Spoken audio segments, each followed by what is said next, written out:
Pendant le confinement, on a travaillé. On était les premiers à travailler et à aider la France. Donc, pourquoi la France ne nous aide pas? J'ai un bac +5 en Algérie, en droit. Et là, je travaille comme femme de ménage qui garde d'enfants. C'est ça, donc, on n'arrive pas à joindre les deux bouts. Parler de la crise du Covid sans parler des sans-papiers n'est pas acceptable. C'est eux qui ont fait tenir l'économie. C'est eux qui ont nettoyé les hôpitaux, les rues. C'est eux qui ont servi à manger aux gens pour qu'ils restent confinés. L'emploi à la personne, les caissiers, les caissières et tout ça, c'était aussi des sans-papiers.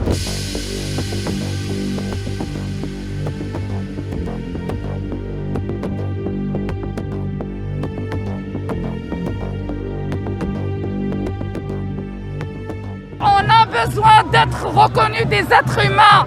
La France ne nous reconnaît pas, on est invisible. On veut être visible. Et là, on vient de le faire. On est visible pour la France. On va arracher notre liberté. Les sans-papiers en danger. Plus en danger par gouvernement. Nous ne sommes pas dangereux. Nous ne sommes pas dangereux. On ne demande pas la mer à boire. On ne demande pas de l'argent, on ne demande pas la fortune, on demande 3 revendications. La régularisation de tous les sans-papiers, on demande la fermeture des centres de rétention où frères, sœurs et amis sont maltraités. Au lieu des centres de rétention, on voudrait que ce soit des centres de formation, mieux encore, et un logement digne pour tous et toutes. On demande des droits fondamentaux. On ne demande rien, Monsieur le Président. On est là, nous les sans-papiers. Nous venons vers vous, car le 30 mai et le 20 juin, vous n'avez pas répondu à nos revendications. Là, nous avons fait une marche d'1 mois. 1 mois. Et je le ressens sur ma santé. Je le ressens sur la santé de mes frères et sœurs. On est fatigués, mais la détermination nous laisse debout. On a marché pendant 1 mois. On a fait plus de 800 km. On continue à manifester et on continue à lutter pour la revendication de nos droits. C'est une lutte de survie qu'on est en train de mener en France. On a besoin d'être régularisé, de vivre en dignité. Car on est depuis des années ici, on est bien intégrés, on a nos enfants ici, on a nos familles ici. Donc on refuse catégoriquement de quitter la France. On veut rester ici, on vit ici, on travaille ici, on souffre. On a droit à rien du tout. Ouvrez les frontières. Les sans-papiers, on en a marre. Ça fait longtemps qu'on est là. On travaille, on se lève à 5h du matin. On revient à 19h, on ne nous paye pas. Mais on est là. On fait quoi? On n'est pas des esclaves. Ça maintenant, on est au 21e siècle. Nous sommes à 5h du matin, on est dans les métros. On bosse, on paye les impôts, on paye tout. Mais pourquoi on ne peut pas avoir nos papiers comme toutes les Français? La majorité des travailleurs sans papiers qui travaillent soit avec Frishti, soit avec Deliveroo, Uber, sont tous des sans-papiers et les plateformes-là prennent possession de leur exploiter parce qu'ils travaillent dans des conditions très très dures, sans-papiers qui ont travaillé, ça fait 2 ans, 3 ans avec la plateforme Frishti. Et là, d'un seul coup, la Frishti, ils ont décidé de bloquer ces gens-là et leur arrêter de travailler parce qu'ils sont des sans-papiers. Du coup, là, aujourd'hui, on réclame notre régularisation parce qu'on a travaillé pendant le confinement, on a travaillé pendant des années avec cette plateforme. Et aujourd'hui, parce qu'on n'a pas de papiers, c'est juste un bout de papier, on ne peut pas payer nos loyers, on ne peut pas se nourrir directement. Nous, on est des travailleurs, on ne veut pas que la France donne de l'argent directement pour nous. On travaille pour gagner de l'argent, pour gagner nos vies.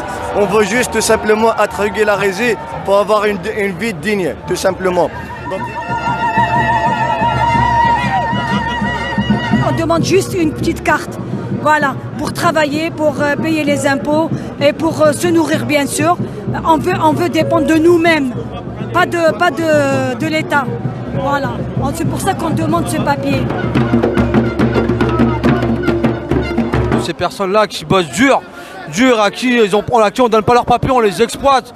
Comme dans les sociétés Lior, Chalençon, dans les dépôts RATP où beaucoup de mecs se lèvent tôt le matin et on leur donne des salaires de misère, voire qui travaillent au black parce que quand ils se plaignent, on ne va pas leur donner leur salaire. Et bien sûr qu'il faut être là parce que ces gens-là, qu'est-ce qu'ils demandent? Ils demandent rien de plus que des papiers. Pour les venir leur faire travailler dans les restaurants ou faire du ménage ou comme pour les hôtels Ibis, ça on sait les faire exploiter. Mais quand ils demandent leurs papiers, on leur refuse. Et ça c'est une honte.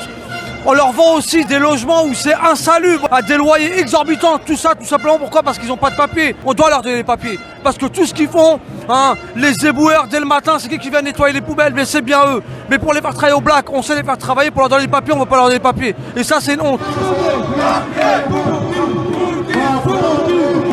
On est là, moi je suis Yuri, je suis étudiant et je suis là aujourd'hui pour les sans-papiers parce qu'on est, c'est ultra important de venir aujourd'hui. On est en plein milieu d'une crise sanitaire, d'une crise économique qui frappe tout le monde, mais qui frappe en première ligne les plus précaires. Dans une crise économique comme ça, avec des patrons qui licencient et qui n'hésitent pas à faire payer la crise aux travailleurs, les sans-papiers sont les premiers visés, puisque souvent des contrats, soit des contrats précaires, soit pas déclarés du tout, qui n'ont aucune sécurité.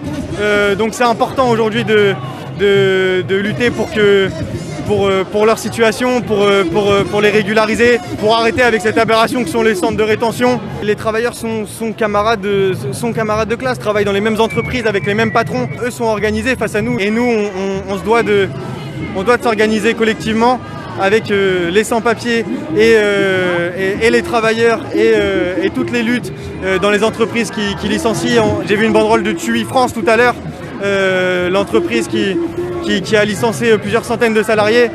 C'est ensemble qu'on pourra gagner les choses. La crise, elle sert aux gens les plus riches, mais les plus pauvres, ils restent plus pauvres. Comme ces gens-là qui viennent manifester aujourd'hui leur mécontentement, parce que dans ces gens qui manifestent, il y en a qui ont leur papier, mais c'est une colère, et cette colère, il faut dire à un moment donné stop à ce gouvernement et embraser ce pays, parce qu'on a un gouvernement un peu raciste et qui surfe sur la vague du séparatisme. Bon, il n'y a pas de séparatisme. Black, blanc, beurre ou tout ce qu'ils veulent, on est tous ensemble. Nous, on veut se battre contre un gouvernement qui est un peu raciste et qui veut nous faire taire.